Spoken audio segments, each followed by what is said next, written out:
Hello. I think that everybody can hear me, so I'm going to go ahead. Hello and welcome to low-cost, DIY, and community-based approaches to audiovisual digitization. This is the second of 2 webinars in the Strategies for Audiovisual Digitization Project series, which was created by the Council on Library and Information Resources and is graciously hosted by the Digital Library Federation.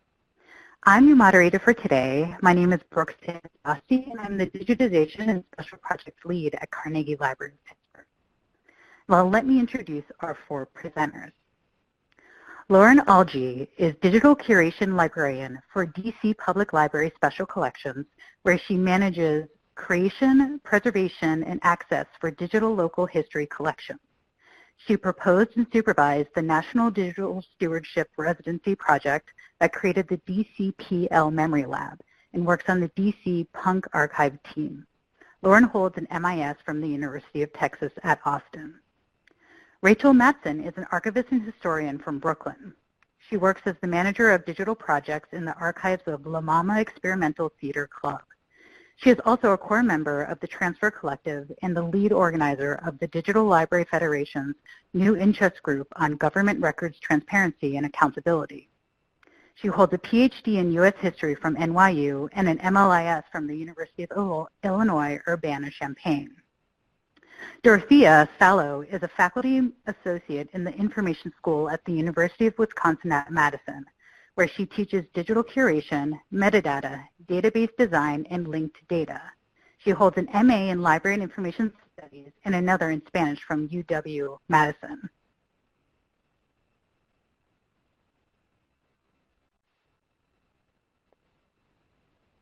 Okay, is audio, is that working? Is everybody hearing me? Great. Pamela Vatican has managed the California Audiovisual Preservation Project since its inception in 2010. She also teaches audiovisual preservation workshops and assesses archival collections for a variety of institutions across California for the California Preservation Program. She has a master's in moving image archiving and preservation from New York University. We all know why we want to digitize our cultural heritage materials. Our motivator may be long-term preservation or a focus on access. But what we may not know or have are the specialized training and associated resources needed for success. This webinar is a step towards removing the cost and capacity barriers you may encounter at work. Experts in the field are here to share their knowledge of low-cost and DIY solutions to assist in planning your digitization and community service efforts. The webinar will begin with a series of lightning talks in which the speakers will describe their work. Following that, we'll have a moderated discussion directed partly by community input, and we'd like to thank everyone who filled out the online survey that was attached to the announcement. Finally, we'll have a question and answer session. Feel free to type your questions into the chat box at any point during the presentation. We'll copy them into a separate box for the presenters to answer during the Q&A time. Now let's get started. I'll pass things over first to Lauren. Hi everyone. I'm going to get started real quick so that we can power through these lightning talks. So as mentioned, I'm the Digital Curation Librarian at DC Public Library. Trying to make sure I know how to navigate on these slides.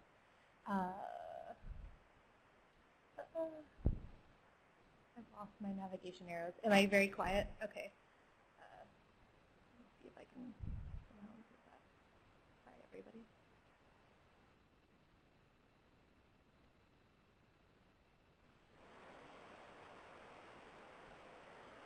Okay.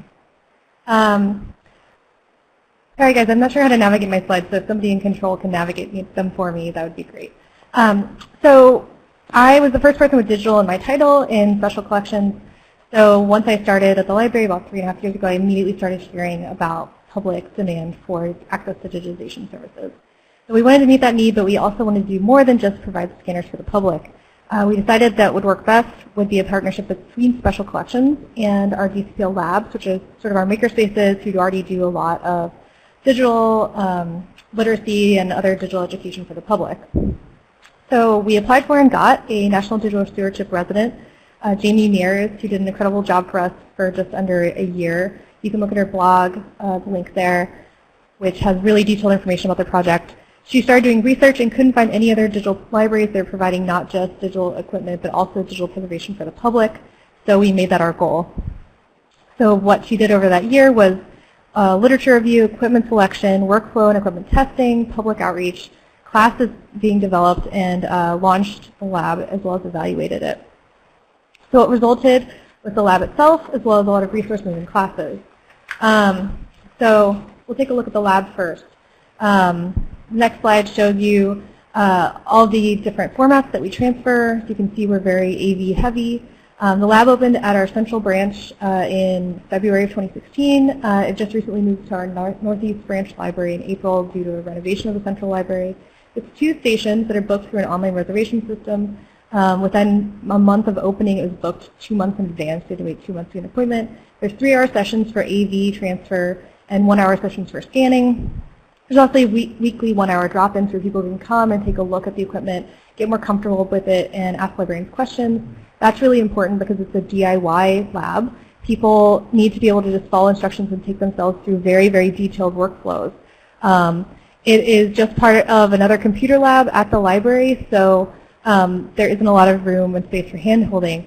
And it's just managed by branch staff at that library in coordination with the lab staff. The VHS and scanner are our most used technologies, and anecdotally our biggest users are retirees, creative folks, and stay-at-home parents. So how do we make this work? The most important things are resources. So we have a LibGuide, and do-it-yourself means we need to have really, really good instructions. So this includes all of our workflows, which again are very, very detailed. It also includes broader information to give people context for what they're doing about best practices, notes for the classes that we offer, resources for physical preservation as well as analog, because most people see the two as tied together and not separate things, links to free and open source tools and other resources that people can use, as well as how you could build your own lab at home. There was some difficulty in weighing archival best practice against public needs and wants in terms of file quality and encoding, but we came down on really trying to build preservation and digitization at every step. So that includes the file formats that we recommend, as well as building in metadata steps in our workflows, file naming, best practices. However, we can only do so much once they walk out the door, so that's where our programs and our classes come in. We offer 3 classes regularly that are repeated throughout our system.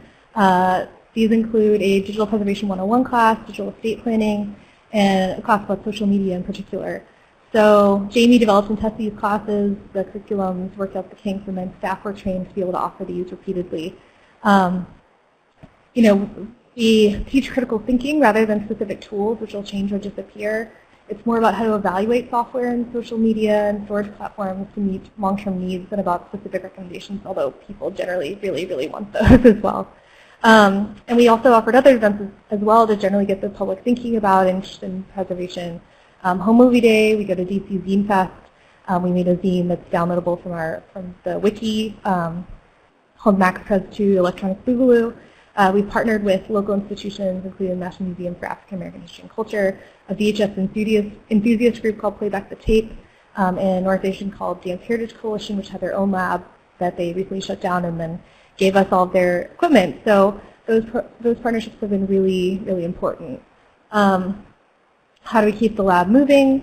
It's all about staffing and sustainability. So then mentioned lab staff are the ones who manage the appointments and classes. They troubleshoot equipment. They teach the classes. There's also a working group that includes special collections staff, lab staff, and now staff from the branch where the lab is located. Additionally, we offer as part of the DCPL Professional Development Program, a class suite in digital preservation to get staff knowledgeable about it, and then when they complete that, they have to take their knowledge back to their branch and do a program or offer a class in digital preservation. So that also brings the lab outside of its one central location and into every part of DCPL, which is 26 different branches. But we're continuing to grow, and we are planning to bring parts of the memory lab to at least one other DCPL branch by the end of the year, and also to make it part of a labs truck that is coming.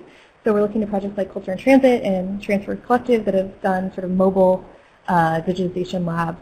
We're also going national. We always intended to be a national model, and we've applied for and gotten an IMLS National Leadership Grant. This will create 7 new memory labs in public libraries across the United States. There's an application period for that coming in the fall, so look for that. And even if you're not at a public library, we'll have to partner with local archival institutions to apply. So look for that and think about partnering with your local public institution. Our kickoff is July 1st, and we are just going to keep growing and expanding and improving the memory lab and seeing how it fits at other institutions and how we can make it work in other places besides DC. So that's what I've got. A lot in a little period of time.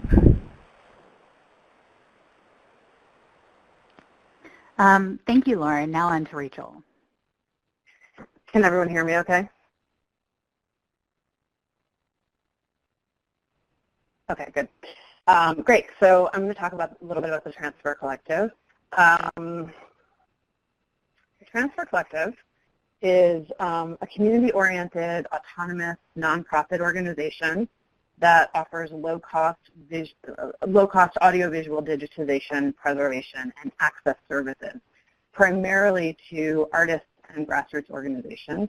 We also foster a horizontal mentoring model for emerging archivists, and we engage in a broad range of other educational and outreach partnerships. At the core of the Transfer Collective's mission is lowering the barriers to audiovisual media preservation, especially with regard to material that documents the lives and work of people from marginalized communities, and especially for materials that haven't been acquired by a collecting institution and may never be acquired by a collecting institution.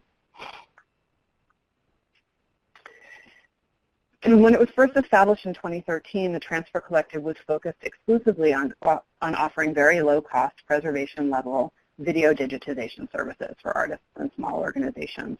So for a very small fee, partners could get 6 analog tapes transferred. All transfers were performed by collective members using the equipment that had been assembled and was maintained in the home of one of our members.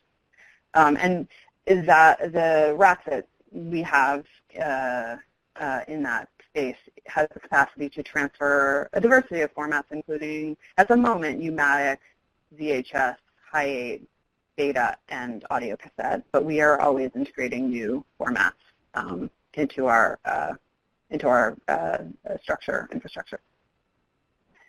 As part of that work, we have developed a set of preservation-oriented workflows for our transfers using a wide range of standard calibration equipment and a combination of open source and proprietary software platforms.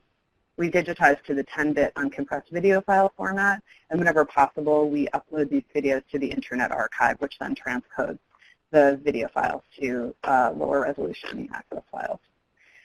Although this partner-based service model still comprises the core of our work, in the past few years, we've also begun to expand our mission to encompass a parallel focus on education and reproducibility. So for instance, we've built pop-up video digitization stations and performed transfers in local community spaces, as Lauren mentioned earlier, including at the Mixed Queer Experimental Film Festival and at the Baltimore Museum of Art in collaboration with the Mid-Atlantic Regional Moving Image Archives. We've also lent equipment to community organizations who wish to conduct in-house digitization projects. And we've also conducted workshops for groups such as the Asian American Oral History Collective and others who need help managing mission-critical born digital audio and video files. Finally, we've just recently entered into a partnership that's currently underway with the Metropolitan New York Library Council to design and build an AV transfer station for their new educational studio. So stay tuned for that to be finished and available to the public or to the membership of Metro. So that's about as detailed an overview of the Transfer Collective as I can give in this short presentation. But before concluding, I just want to highlight a few of the tools that we found useful in doing our community engaged work. The first one is really just a set of practices and principles that we've come to call horizontal mentorship.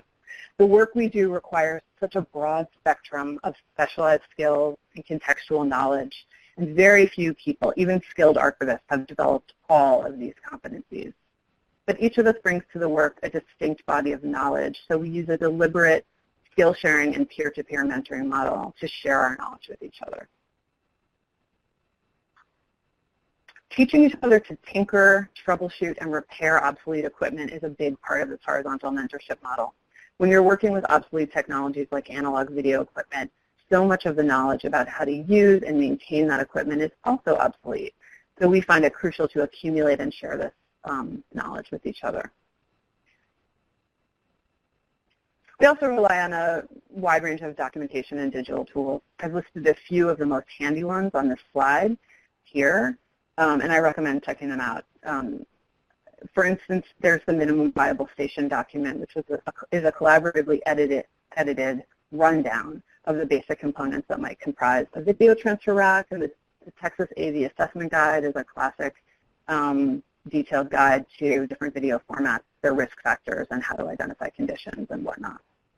There's also VRecord, which is an open source video capture software. And I'm happy to answer questions about any of these resources or recommend additional tools, either during the Q&A or after this webinar ends. We've also created a set of tools, which we make publicly available. These include workflows, blog posts, and informational zines. There's more resources available on our website. And please feel free to reach out to either to the collective as a whole or to me. You're most welcome to email me with any questions or requests for more info. Thanks. Thank you, Rachel. We're moving on now to Dorothea. All right, how's it going? Can you hear me?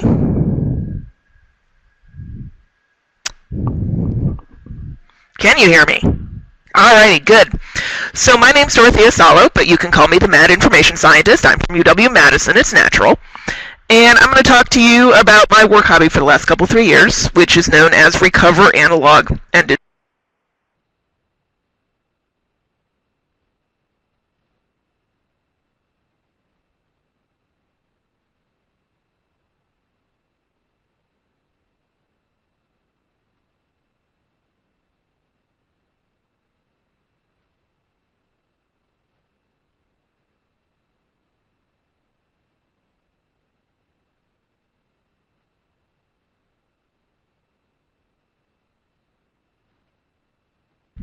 My microphone muted itself for no apparent reason. Am I back?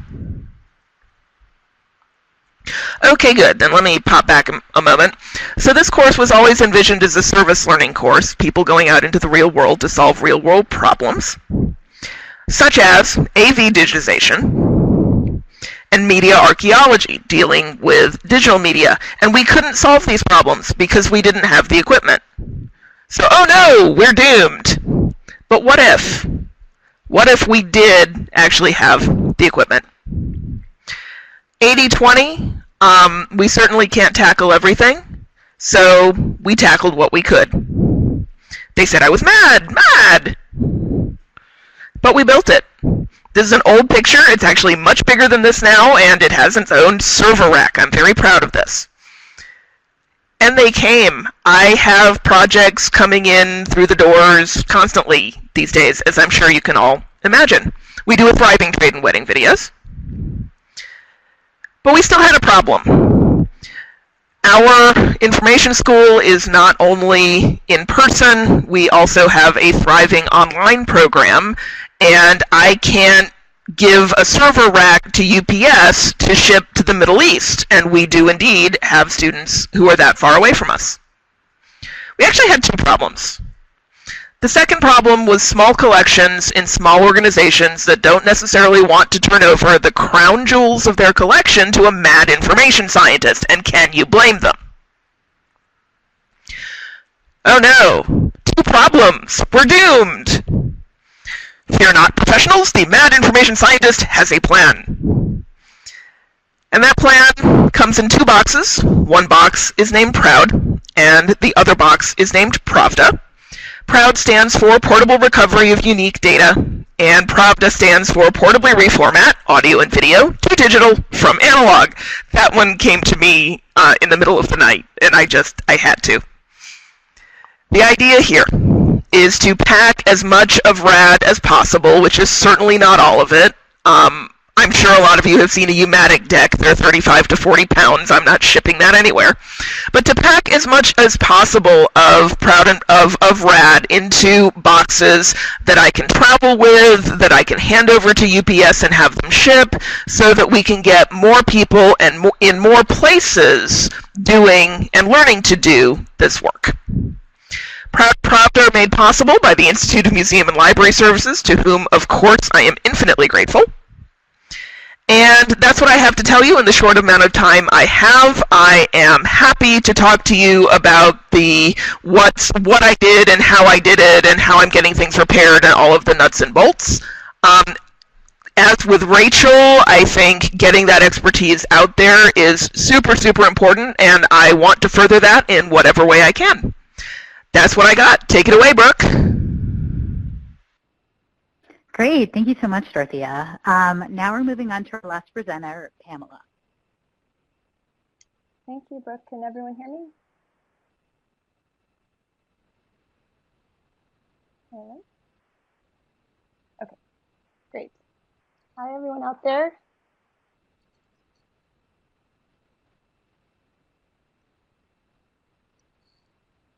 The California Audiovisual Preservation Project, or CAVPP for short, since we don't have time for long-winded project names, we assist libraries, archives, and historical societies across California to select, digitize, and preserve archival materials related to state history.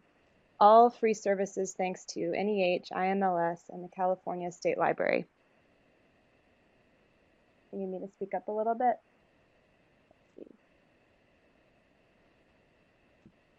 Is this better?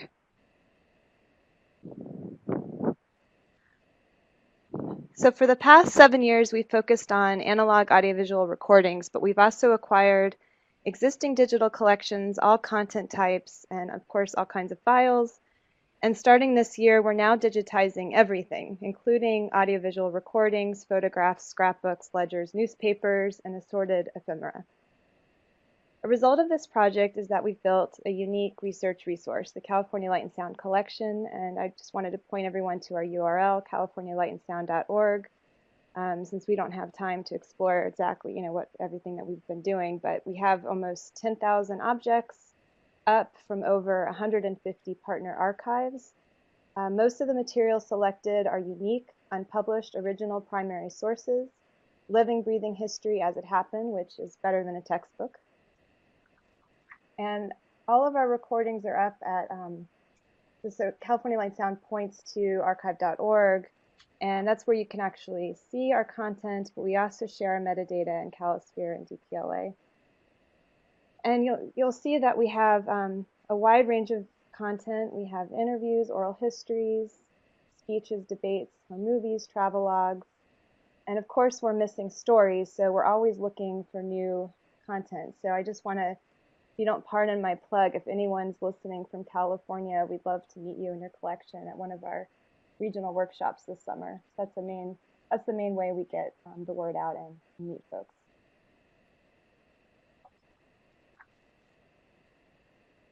So in 2010, California Preservation Program established the CAVPP to address 3 major issues. Analog audiovisual recordings are the most at risk, as we all know.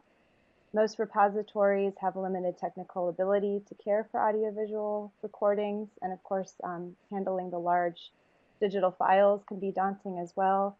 And of course, folks have very limited resources. The reality is that many of our partners have a lot going on, including maintaining reference services. So AV collection care is not necessarily a priority. So from start to finish, we really try to keep our standards minimal, with the hope that more people will participate and the process is, easy enough.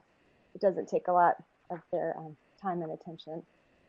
So these are the essential steps that guide us and our partners through the digitization process. So very quickly today, in lightning time, I'm going to share with you the first few steps through the quality assurance process that work well for us, along with some basic tips that we've gathered through the process, just with the hope that you all can start your own digitization projects.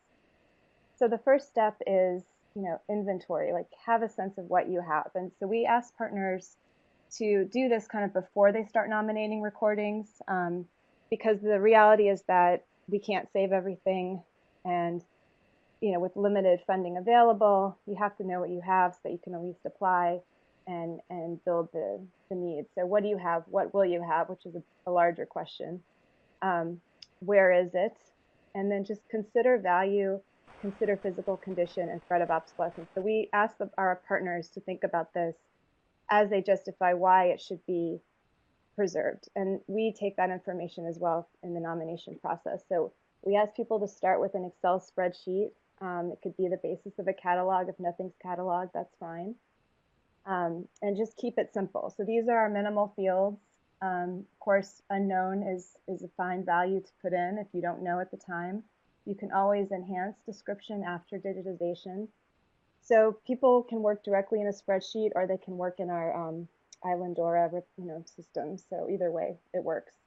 And I wanted to give a shout out to AV Compass as a wonderful free tool that anyone can use, and it spits out a nice spreadsheet with all of your data after you've gone through the form.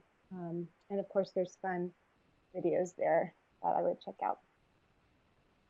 So once we get through the nomination phase, the partners send us the recordings, and then we actually outsource everything. So we don't have the capability, we don't have the staff to transfer thousands of recordings in real time.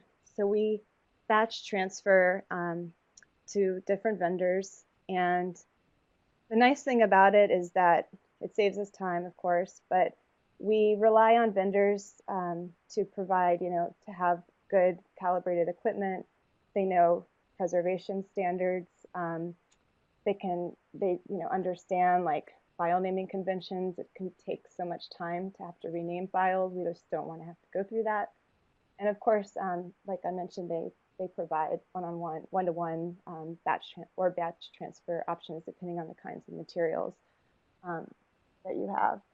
And I do recommend outsourcing if you end up having like a problematic format. It's always nice to be able to send all kinds of different formats to one place so that they can, apply kind of appropriate standards and procedures across collection. And I do encourage you all to ask questions. Don't be afraid to ask questions because you're building a relationship over time. It's not just going to be one job. There's always going to be more, depending on funding, of course. So the last step I wanted to cover very quickly is the quality assurance step, because we can't check everything 100% in real time, and we rely on the partners to help us with this step as well. So we check the technical specifications. We check the beginning, middle, and end, at least 10% of the running time. We check the PV core metadata that the vendor creates for us, which includes all the descriptive metadata the partner gives us, our project metadata, and then the technical metadata that the vendor provides about the transfer. We run the checksums. We confirm that the quality is adequate for patron use, it's legible, and it's true to the original. And we confirm that, of course, it corresponds to the descriptive metadata, and that's when the partners can step in, because a lot of times with AV, as many of you know, the content may be quite different from what may be on the label.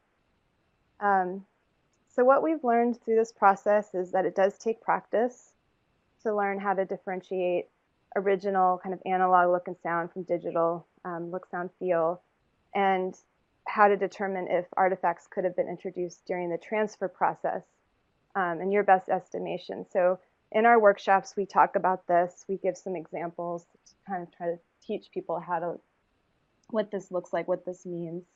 Of course, we always advise second opinions, and if you have cheap labor like an intern or work study students, it's always great to have them step in and help, because real time is scarce. And then I also advise just using free tools to help automate the process. So these are just a few real quick, some tools that we use every day, and I encourage you all to check out. In particular, the AV Artifact Atlas is a wonderful resource. put together by BAVAC, the Bay Area Video Coalition, and it's now a wiki, so anyone can contribute examples of errors or anomalies that we might see in analog and digital video as well as audio. And I think they actually have some film transfers up there too. So it's a great way to kind of learn kind of the look, feel, and they also tell you like, oh, is this inherent or is it introduced? Could it be fixed? So it's just a great way to kind of train your eyes and ears to these issues. And that's it. Thank you. Wow, these were fantastic presentations. Thank you so much. We are switching gears to our moderated discussion. During this section, we will be discussing some of the challenges faced when planning or implementing these types of strategies. The topics are based on community feedback collected via the survey that was linked in the announcement for this series. Again, feel free to type any questions into the chat box. We'll get to them during the Q&A section. We have about 15 or 20 minutes for the discussion, so we hope to get through all of the questions during that time. Our first question is, what open source tools and low-cost equipment would you recommend to ensure a high standard of digitization and quality control? So I don't know if somebody would like to start off, our presenters. I mean, I'll start. This is Rachel. I think these presentations have been great because I think a lot of us are offering a lot of slides that were in these presentations include lists of tools, and many of them are actually open source. And I think, is it true that the slides and the text from our presentations will be available on the internet after this webinar is over? Yes, that is true. Great.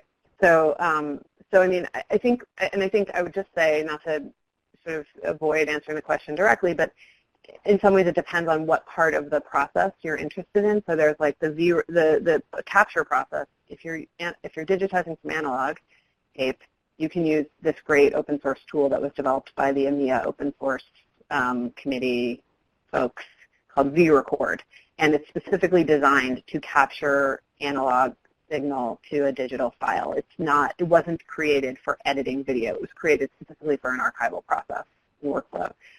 So that's an open source tool. You can brew it on your own computer and use it on the command line. It's not that hard. There's a lot of documentation about it. I think Pamela just mentioned MD5Deep, which is an open source checksum generating tool. Is that true, Pamela? I was plugging the one that we have in-house that we developed, but it's probably the same thing. I mean, just, yeah, we have it on GitHub, but it's a similar thing, yeah. Just generate and check them. Yeah, so that's,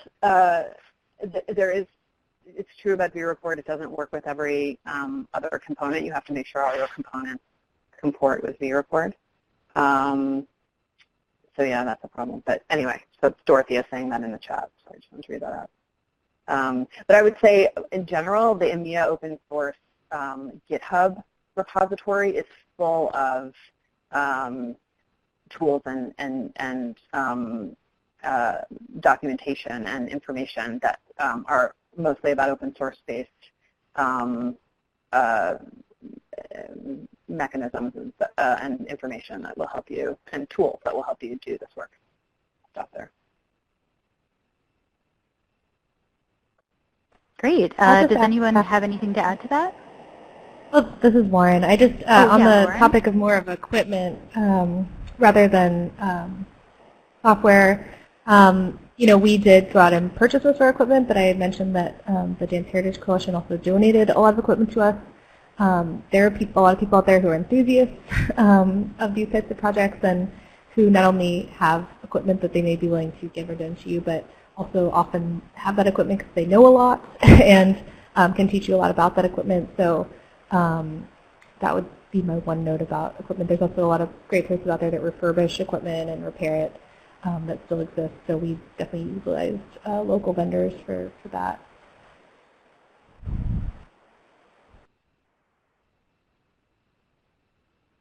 Great. Well, Pamela, do you have something to say?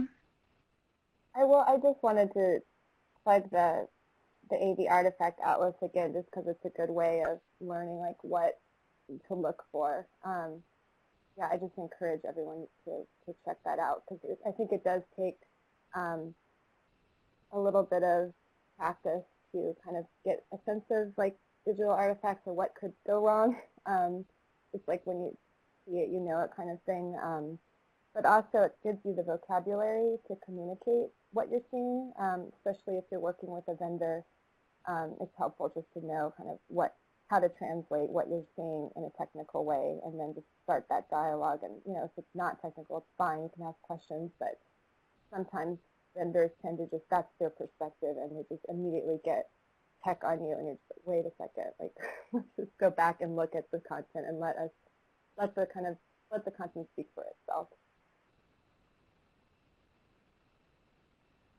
Great. Thank you. And I think we can move on to our second question, which is, what strategies and infrastructure do you use to provide digital storage and file management?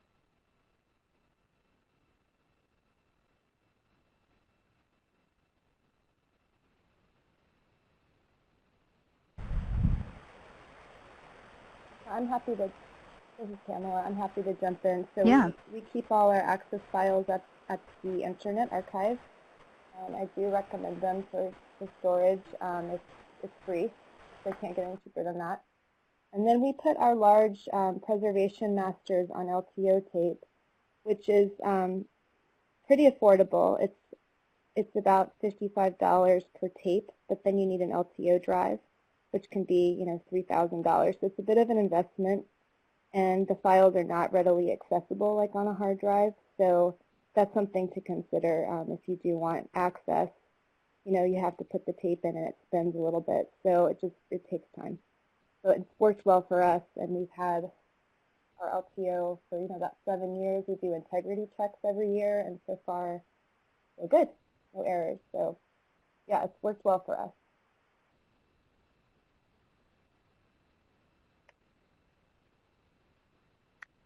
Great. Does anyone want to jump in? I can say for the Memory Lab, we do require that people bring in their own storage or have created accounts that they can use for their own storage. We have a calculator when they sign up for appointments where they have to try to figure out how much space they'll be taking up with their videos or their audio cassettes once they're transferred to digital. We do recommend the Internet Archive if people want to be able to just put something up to the cloud or to another service that will maintain that material or provide access to it.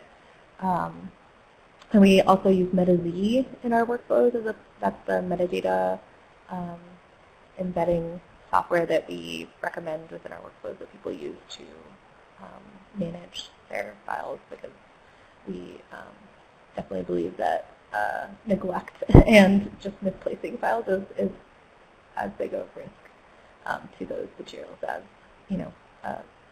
obsolescence or needing to migrate. So.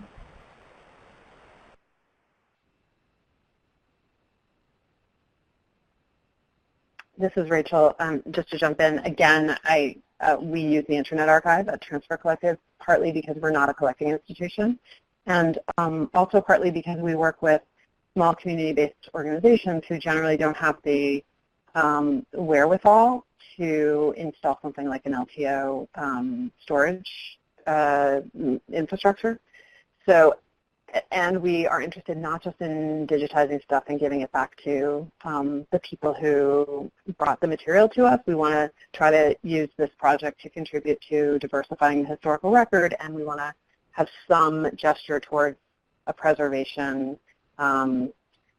aware storage strategy. So the Internet Archive is a kind of low budget, accessible way to do all those things when we have really very little money, and our partners have also frequently very few resources, and also limited knowledge about how to care for digital files. So there are issues with using the Internet Archive. It's not a perfect solution, but we do also use it. I just want to put in a quick word. regarding the work that IMLS and others are doing on what they're calling the National Digital Platform. The storage and preservation problem is a big piece of that work. They understand that there are huge gaps. So as you can, please support that work.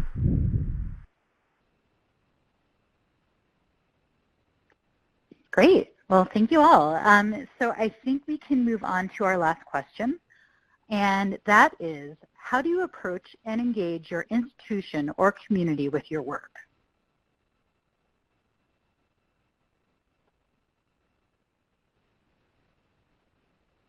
Dorothea? Oh, go ahead. I'll jump in on that. Serendipity helps. Thank you. As dorky as the acronyms are, and I fully own my dorkiness, they work. They get attention. Radford's got attention in local media who are interested in it because it sounded cool. I've also taken it to the local mini maker fair and gotten lots of people interested in it that way. So look around you for opportunities that may not seem obvious fits. It's surprising how interested people can be.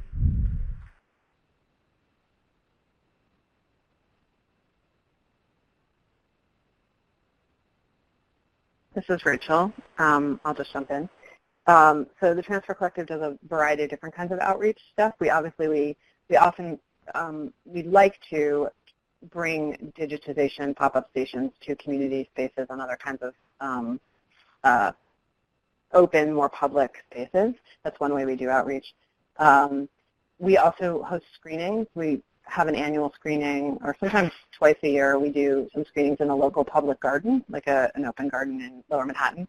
And we've also done screenings in universities and in other spaces of work that we have transferred. And we also do these workshops. And mainly the way that we have a presence on the internet. we are trying to move our stuff to GitHub so that we're part of that community of conversations. But we also use a lot of social media.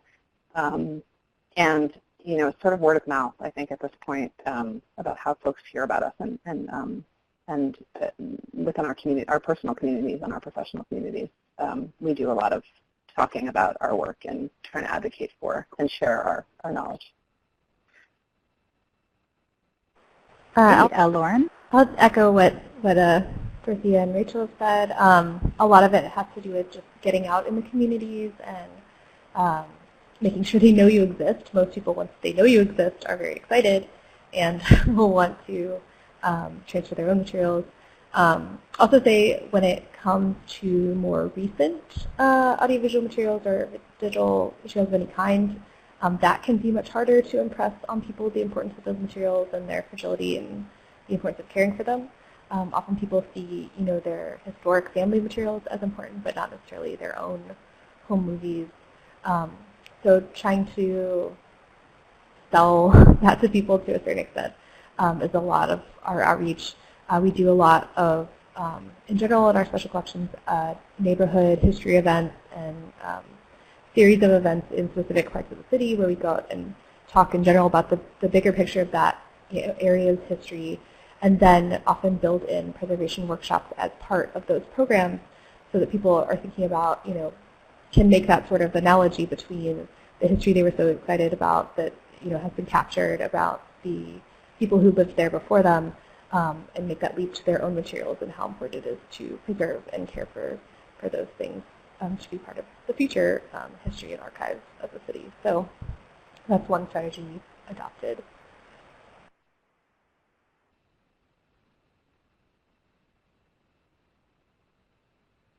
Great. Pamela?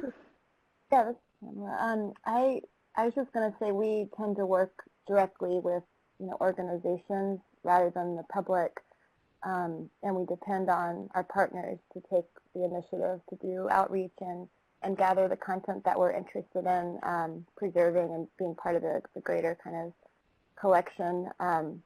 But we've definitely done some events that have brought in the community, like a local history fair. It happens every year in San Francisco. We always do a screening which is always really fun. And then we've gone down to the Archives Bazaar down in Los Angeles. So we've done some of those kinds of events, but generally we really want the partners to promote their own content. I mean, they're the ones that know their users, and they're there on the ground. We definitely would love to do more events where, we could, partner with them.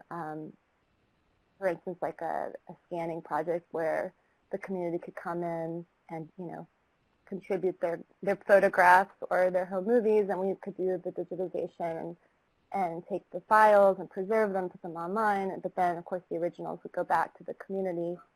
We'd love to do more of those kinds of events.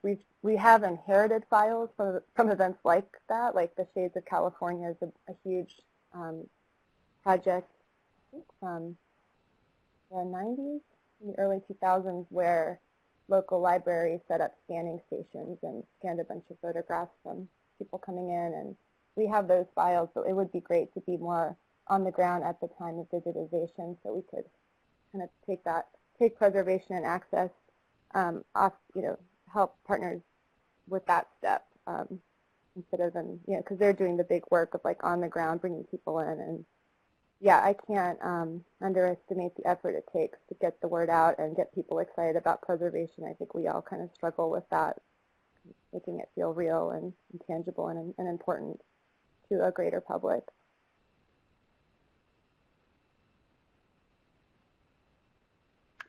Well, that's great. Does anyone have anything else to add?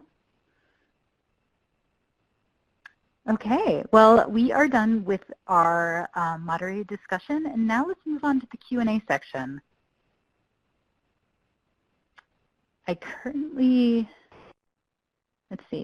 don't see any questions at this time. Is there anything anybody wants to ask? Okay, we do have one from Ryan, and he says, regarding LTO storage, do you have a plan to extend storage beyond the inherent durability limit?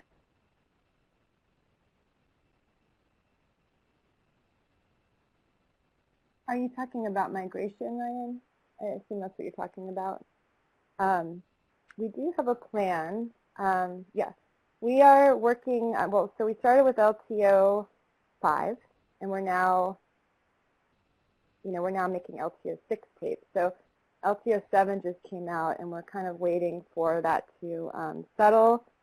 And currently we have an LTO 6 drive. So we could still read LTO 7 tapes, and I think once we move on, we will need to, I think we're going to have to start planning the migration to 7, but we're kind of waiting for, we get our LTO, we don't build the LTO in-house, we get LTO from vendors, so we're kind of waiting for the vendors to step up and say, okay, we are now creating LTO 7 tapes. So we're kind of in this like waiting period right now, but we do anticipate that inevitability, and I'm sure we'll have a lot to learn from that process.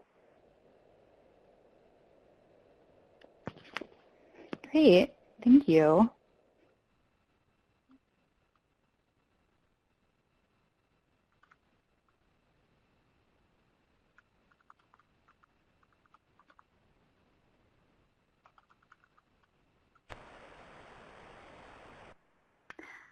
So this may be illegal, but this is a question I have for you. One thing that I always am wondering is, how do you handle condition issues, especially when it's the community bringing in their materials?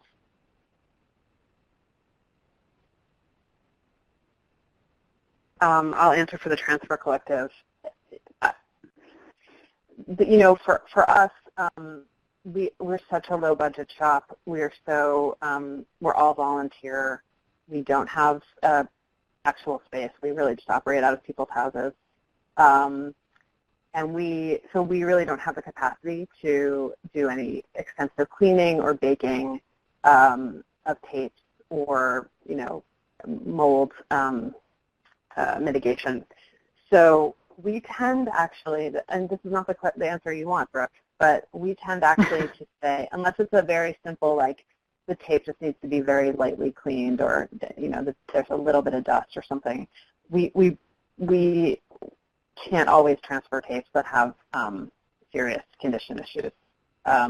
What we are starting to work on is trying to create a guide for people who aren't institutions for how to pick a vendor, because I think there are so many vendors. I think people have a lot of questions about how do you know which vendor to trust.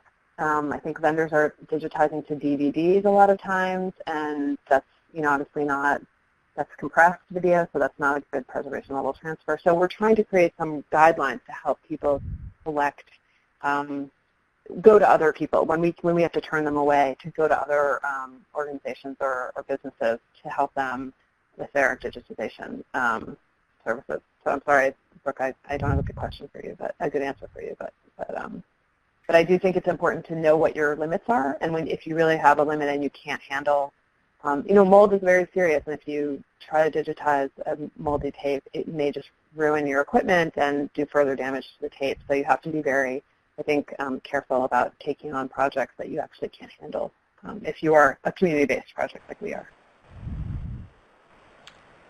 This is Lauren. Well, thank you. It looks like we have, oh, sorry. I was just echoing sorry, I was just that we do not answer the questions that we have. Yeah, we just don't take other damaged or moldy tapes, and same thing if we try to make recommendations to people of what to look for in a vendor if they still need to get the script.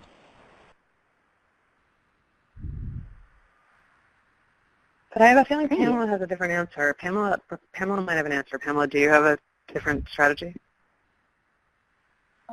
Well, we outsource everything, so I know that there are particular vendors who are enthusiastic about mold, like Peter Brothers. He's the guy to go to, I think. It really depends on the situation.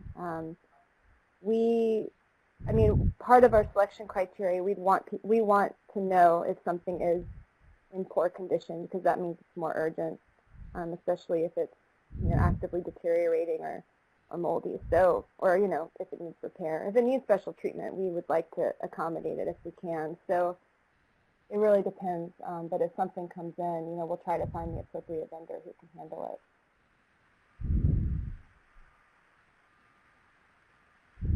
Great. I think we have time for one or two more questions.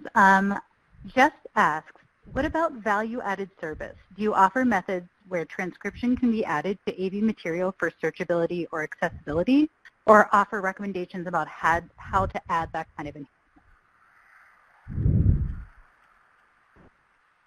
I'll just step in here. I think other people probably have really good things to say on this question too. But when we upload stuff to the Internet Archive, we try very hard to add metadata and as much descriptive metadata as we can based on the metadata that the partner has provided us. And we don't do transcriptions. We just do not have the capacity. But we do try to make sure that things are findable, at least minimally findable on the Internet Archive. Yeah.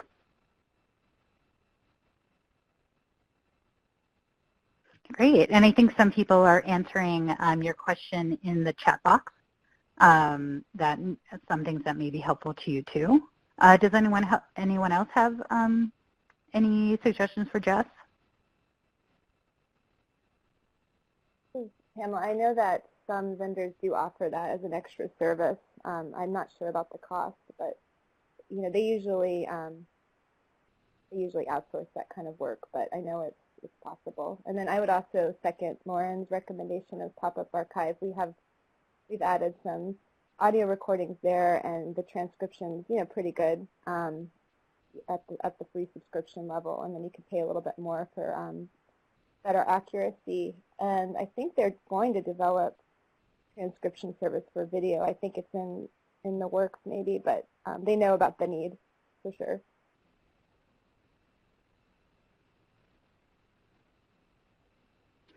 Great. Well, I think that we are almost out of time. I just want to say thank you all for attending and participating in the webinar. This concludes the Strategies for Audiovisual Digitization Project series. I'd like to thank the presenters for sharing their expertise, and I'd also like to thank CLEAR for organizing this series and the Digital Library Federation for hosting.